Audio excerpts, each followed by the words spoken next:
Major funding for KPBS Evening Edition has been made possible in part by Bill Howe Family of Companies, providing San Diego with plumbing, heating, air, restoration, and flood services for over 40 years. Call 1-800-BILL-HOWE or visit BillHowe.com. And by the Conrad Trebas Foundation, Darlene Marcos Shiley, and by the following.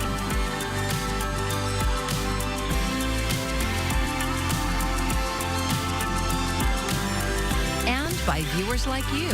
Thank you.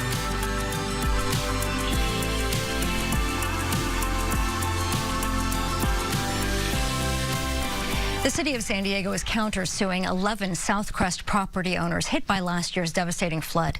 Thank you for joining us. I'm Maya Trabulsi. An attorney for the flood victims tells KPBS reporter Alexander Nguyen it's an intimidation tactic.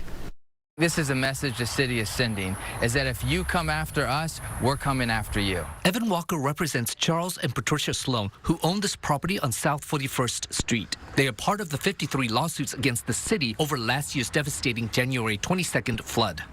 Now, they are among the 11 parties being countersued by the city. It was a surprise to us. Walker says the city could countersue more people. What we're seeing is an intimidation, retaliation tactic by the city that they may hope to scare some of these other flood victims from moving forward with this lawsuit. Behind me is Joyous Creek, and as you can see, it is quite a ways away from homes here. But in the cross-complaint, the city says the property owners have a responsibility to clean up their property to prevent flood damage. In a statement, the city attorney's office says these property owners either have maintenance responsibilities for drainage facilities on their properties or took actions that might have diverted or increased stormwater runoff. The problem is the channel over here. Rick Corpus is among the more than 1,500 residents suing the city over the flood. If your channel's plugged up, everything out here, even people's neighborhoods are going to get all flooded, you know? Greg Montoya lives next to the creek. There are still visible signs from the flood last year. You can see the water mark right there. You see it right there? Montoya says he's been after the city to clean up the creek for years. I've got hundreds and hundreds of emails and documentation telling them to fix problems in this area, and they don't. But yet the city will try to spend millions and millions of dollars to get themselves out of a liability they know they're liable for. Montoya and Corpus are not parties to the countersuit. The city says it is investigating potential third parties' responsibility in these lawsuits and is committed to getting a just outcome for all parties involved. Alexander Nguyen, KPBS News. Well, happy Tuesday, everyone. Weather headlines here as we head throughout the next couple of days. I will be tracking sunny skies with mild temperatures for the next couple of days. Overall, I'm also tracking some great weather for both Saturday and Sunday, but it also looks like we could see our next chance of rain. I'll be detailing that and taking an updated look at our forecast coming up. More details are emerging about last Thursday's fatal plane crash in Tierra Santa. KPBS Metro reporter Andrew Bowen says the FAA failed to issue a critical safety notification to the plane's pilot. 2 days before the plane crashed in foggy weather, the weather observation equipment at Montgomery Field Airport had stopped working. Pilots use that equipment to judge whether it's safe to land. Normally, when the system goes offline, the FAA issues a notice to airmen, or NOTAM. Last week, however, that notice about the failed weather observation system never went out. That's the whole essence of the system. We need to notify airmen. Randy Klatt is a retired Navy pilot and an advisory board member for the Foundation for Aviation Safety. He says pilots depend on FAA notifications to fly safely. The pilot did eventually observe the weather monitoring system was offline. We know that from his communications with air traffic control. But he apparently learned this mid-flight, while an FAA notice would have given him that information before takeoff. There are multiple factors involved in every mishap like this, and this is one small piece of it. That, better information probably would have been helpful, but I don't know that it would have changed the outcome. The FAA refused to comment, except to say the National Transportation Safety Board is investigating the crash. A preliminary report is due out by June 21st, while a final report will take 1 to 2 years. Andrew Bowen, KPBS News. As families impacted by last week's crash try to recover, some say that they are receiving bad news when it comes to their auto insurance. Ring video obtained by our media partner KGTV shows a trail of burning jet fuel ignite this Kia Soul on Taussig Street. The owner, Nicole, says that she bought the car a few years ago and she heard from her insurer, USAA, this week. Despite having comprehensive coverage, she will end up owing money on the car. It's just been stressful. It's been very stressful. We just got that second vehicle about 2 months ago. We're already, struggling with both car payments. And then now we lost a vehicle and we would still have to make payments on that vehicle. And Nicole's payout will be about $16,000. She still owes $19,000 on the loan, plus the $1,000 deductible, leaving her about $4,000 in the red. Nicole and her husband are trying to figure out if they have gap insurance to help cover the difference. The Trump administration is considering eliminating habeas corpus protections for immigrants without legal status. But KPBS border reporter Gustavo Solis says a San Diego immigration lawyer used those constitutional protections against unlawful imprisonment to free her client. Immigration lawyer Carrie Llanelos was shocked when she found out that Immigration and Customs Enforcement agents arrested her client, Angela Mata Mendoza, back in February. Angela is married to a U.S. citizen. She has 4 U.S. citizen children and 3 grandkids. She owns a home and has worked in the same supermarket for the past 10 years. She's also appealing an immigration court decision. So, by law, she cannot be deported until that case is settled. With Angela held at the Otay Mesa Detention Center, Llanelos was desperate for answers. I think the first month that she was at Otay Mesa Detention Center, I must have left over 30 voicemails. I can't tell you how many emails. Adding to the confusion was the fact that Angela was under an order of supervision, which Llanelos described as similar to being out on bond. It's an alternative to detention that involves regular check-ins with ICE. The people call me here. I had to go in person to my house. They will look at, how rooted you are in the community, what family you have, whether your employment record, whether you have any criminal or other immigration offenses, any other kind of record. Angela's arrest has had a tremendous impact on her family, including her husband, Ruben Orozco Mata, who is diabetic and is losing his vision. We've been together 15 years. We've been married 2 years. It's the first time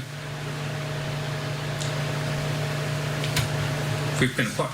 Overnight and without warning, Ruben found himself being a single parent and the family's sole income earner. The hardest thing was, what can I explain to my 7-year-old? Where's mom? She missed her birthday when she turned 8. There's times when I had to hold her, but then I'd go to the restroom just so I wouldn't let her see me, get emotional. I'd have to run the shower so she couldn't hear anything. The whole family stepped up to help. Older sisters took time off work to care for the little one, and they even drove their dad to doctor appointments. But inside the detention center, Angela was barely hanging on. I feel like I want to lose my mind every day. I call my husband in the morning and talk to my 7-year-old. She's like, Mom, when do you come back? I don't know. After 2 months of silence from ICE and exhausting all other options, Llanelos decided to file a habeas corpus petition in federal court. When they wouldn't respond to me, the only remedy available is to go to a federal judge and have them order that ICE talks to me, that they, respond or come and explain to the judge why they're not going to. On May 7th, the night before the federal government had to respond to Llanelos' petition, ICE released Angela. The agency did not respond to a request for comment. That same week, White House Deputy Chief of Staff Stephen Miller said the Trump administration is actively thinking of suspending habeas corpus protection for immigrants without legal status. And more recently, senators asked Department of Homeland Secretary Kristi Noem about the legal principle, and it appeared that Noem did not know what it was. What is habeas corpus? Well, habeas corpus is a constitutional right that the president has to be able to remove people from this country and suspend their right to. Let me stop you, ma'am. Suspend their habeas right corpus, excuse me, that's incorrect. President habeas Lincoln corpus used it. excuse me, habeas corpus is the legal principle that requires that the government provide a public reason for detaining and imprisoning people. If not for that protection, the government could simply arrest people, including American citizens, and hold them indefinitely for no reason. Llanelos doesn't want to think about what could have happened to Angela without her right to habeas corpus. I mean, is there nothing that they're not going to try to mess with? I mean, it's just, I'm going, what is the master plan here? After her release, Angela surprised her two daughters at home. So check it out, when I pop my head, she starts screaming. And then my little one coming in, and she started crying. So both of them get up the stairs and come in and hug me. Mama's home, your mama's home. And I tell, okay, Mama's back. I'm back. So my daughter like, no, look at the house because it's so messy. I'm like, that's okay. I want to look at you, just hug me. And Ruben says that he felt a dark cloud looming over the entire family while his wife was away. But that cloud has now been lifted. Now it's like I can see the sun. You know, the house is so bright. You know, that's how it makes me feel. Now the family is still dealing with the impact of Angela's detention. They've had to tap into their savings account to keep up with mortgage payments. But Ruben says it is well worth it. Gustavo Solis, KPBS News. Pope Leo has appointed his first U.S. bishop, and it's here in San Diego. Bishop Michael Pham is the first Vietnamese American to lead a diocese in the United States. And as KPBS reporter Jacob Ayer tells us, he has a long history in our region. Soon after the first ever American took over as leader of the Catholic Church, Pope Leo XIV made more history with his first American bishop appointment, naming Michael Pham as Bishop of San Diego. It's such a great news for me as a bishop to be able to stay at home diocese and to serve the Diocese of San Diego. Pham earned degrees from San Diego State University and University of San Diego before being ordained as a priest of the San Diego Diocese 26 years ago.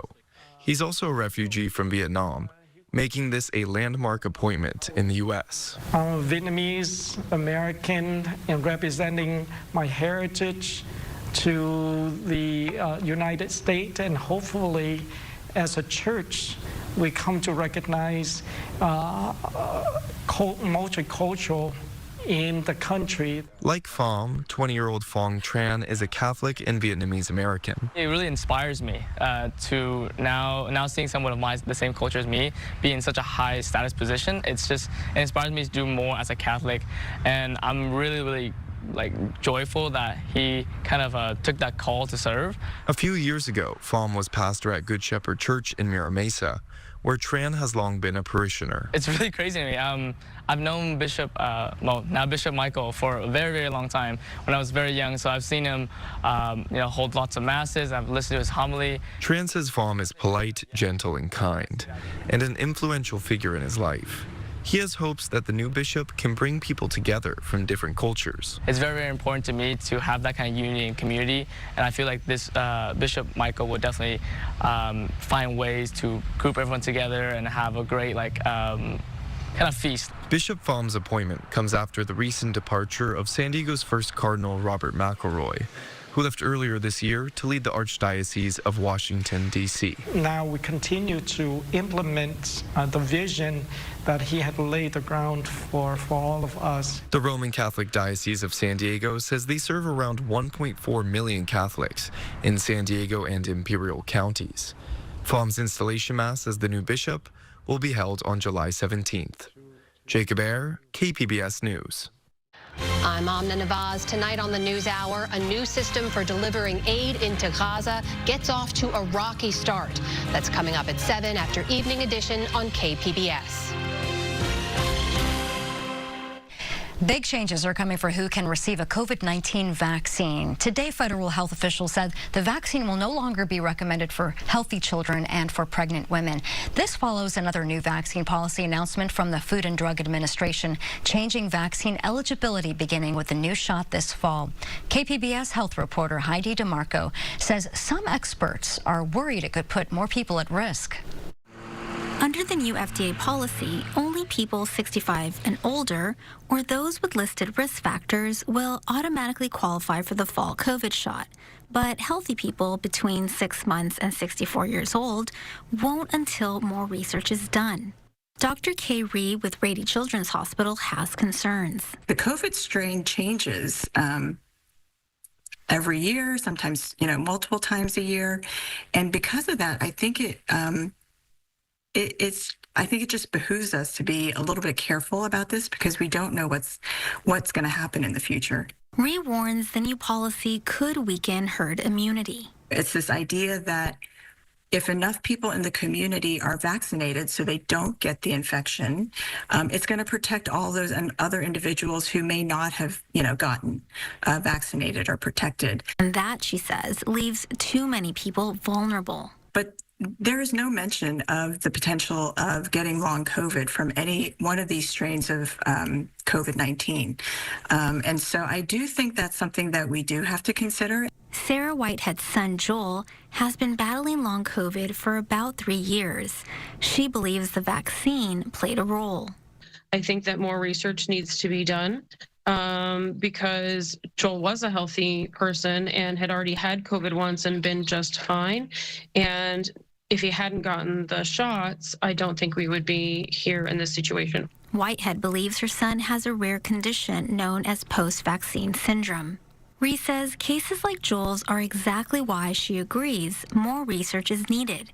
But while the FDA is calling for new studies, agencies like the National Institutes of Health are facing steep budget cuts, a contradiction Ree finds troubling.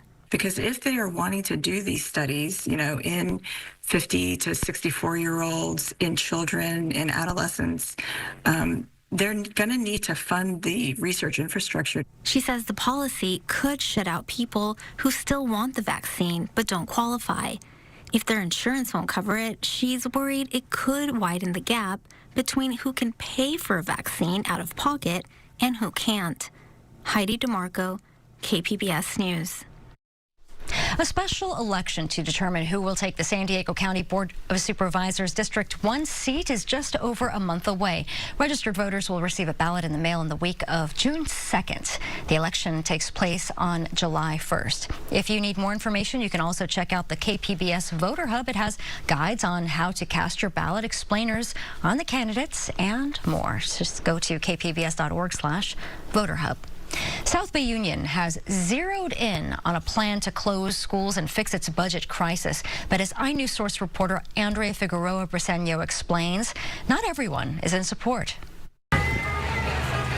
It's been a rocky time for the South Bay Union School District, from money problems to protests, and now a plan to close some schools. This is a very difficult decision for our board to make and for our community, and it's going to have an impact.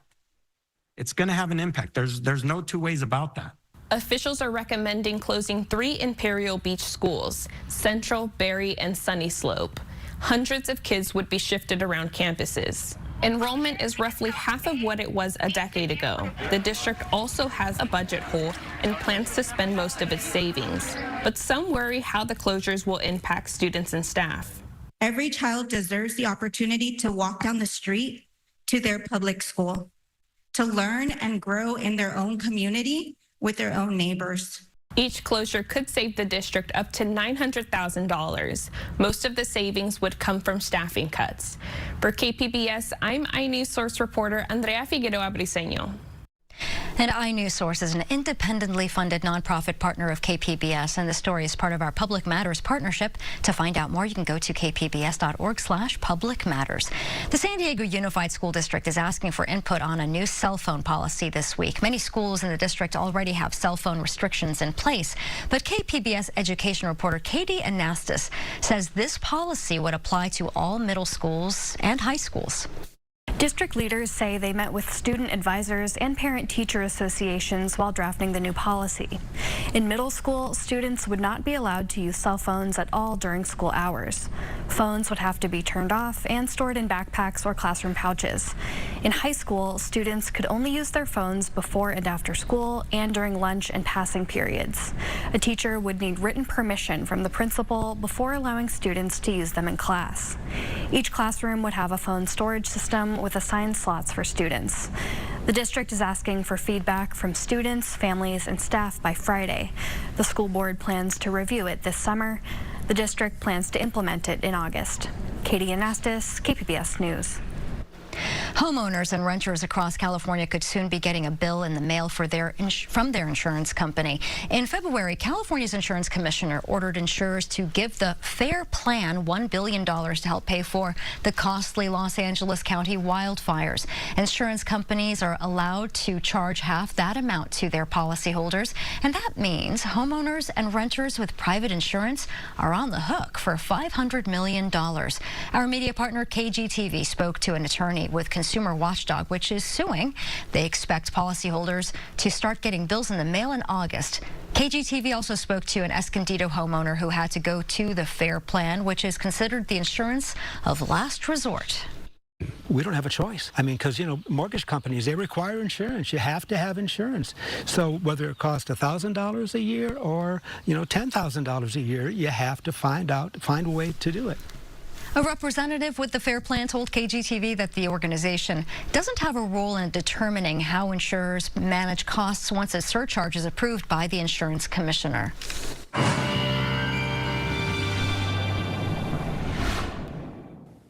As we head into tonight, I'll be tracking overnight lows mainly in the 60s. There will be a couple of low clouds near the coastal areas by about the time the sun comes up. Across the rest of the region, we'll be seeing a mix of 50s and 60s primarily here for overnight lows, down to 56 tonight for both Oceanside and Camp Pendleton. Future track radar is showing that by 6 a.m. Wednesday morning, some cloud coverage here along the coastal areas, but that cloud coverage should start to fade away by about noon and midday. We will see some showers offshore for the most part, but it's going to be dry here across Southern California. More showers continuing there across the Rocky Mountains, but overall, it's going to be a dry and warm forecast here shaping up for the next couple of days. Here's the overall setup for your Wednesday. You can see very warm along the interior, but across the west coast, the entire west coast, really nice weather here shaping up for us. Temperature-wise here for San Diego County for your Wednesday afternoon, lots of sunshine. We'll primarily be seeing a mix of 60s and 70s, so overall pleasant afternoon here shaping up for us, including 69 for Oceanside and Camp Pendleton. Heading into Thursday, that's when the heat wave really ramps up here across the interior. We're going to be watching out for temperatures climbing to near triple digits, possibly even record-breaking temperatures for a few areas. So here's an updated look at your coast 5-day outlook forecast. You can see the cloudiest day in the forecast is going to be Wednesday. Wednesday afternoon, we'll see a little bit more cloud coverage, but then after that, beautiful weather in the forecast Thursday, Friday, and once again, the weekend looks great. We'll see temperatures climbing into the mid-70s with overnight lows a mix of upper 50s to low 60s. Inland forecast, more cloud coverage for Wednesday before we start to clear out as we head into the weekend. Temperatures will even climb into the 80s there on Friday. Across the mountains, we'll see temperatures in the 60s primarily, overnight lows in the 50s, so a pretty consistent forecast with partly cloudy skies and some showers over the weekend. And then across the desert, back to the triple digits with lots of sunshine, lots of heat here as we head into the weekend. Spotify is the largest music streaming platform in the U.S. For a monthly fee, listeners gain access to millions of songs. But what does that mean for an artist trying to make a living? On a recent episode of The Finest, host Julia Dixon Evans asks that question of a local musician.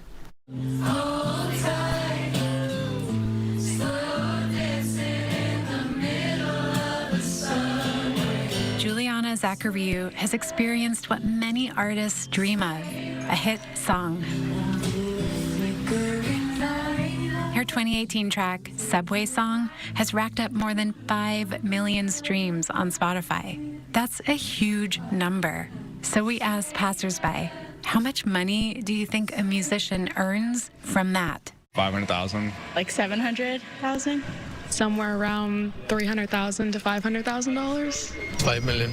I don't know, maybe like $300,000. Yeah, that's my guess.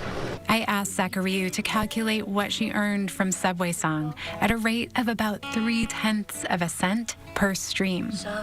I've made $15,000 on it over 7 years. Not great. Honestly, doing that math in front of you just makes me so angry and emotional. I think that's why I don't engage with it too often, because it's so heartbreaking. And I had the luck of getting one song, into those numbers. It's really hard to get those numbers. It's the shooting star kind of thing. And I got to experience that in my lifetime as an artist and and I'm nowhere closer to being stable financially. Zachariou performs June 7th at the North Park Music Festival, and you can hear more of her story on The Finest, wherever you get your podcasts. Julia Dixon-Evans, KPBS News. Wow, that is surprising. And here is a look at what we're working on for tomorrow in the KPBS newsroom. 50 years ago, director George Lucas started a visual effects company that became known as Industrial Light and Magic. NPR's Morning Edition explores how it changed movie making and storytelling. And it's not always discussed openly, but men often face their own challenges with body dysmorphia. KPBS Midday Edition talks with a researcher about the impact of social media on self-image. And go ahead and get the latest from KPBS delivered right into your inbox. We have a variety of newsletters, and that includes daily headlines, KPBS Arts, and some streaming picks, as well as our North County focus. You can go to kpbs.org and look for the newsletter section, and you're going to see that at the top of your screen. And from there, you can sign up with your email address. And you can find tonight's stories on that website, kpbs.org. Thanks for joining us. I'm Maya Trabulsi. Have a great evening. Major funding for KPBS Evening Edition has been made possible in part by Bill Howe Family of Companies, providing San Diego with plumbing, heating, air, restoration, and flood services for over 40 years. Call 1-800-BILL-HOWE or visit BillHowe.com.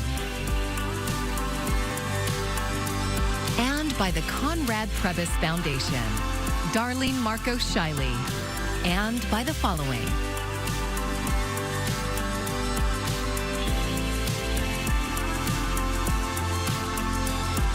by viewers like you. Thank you.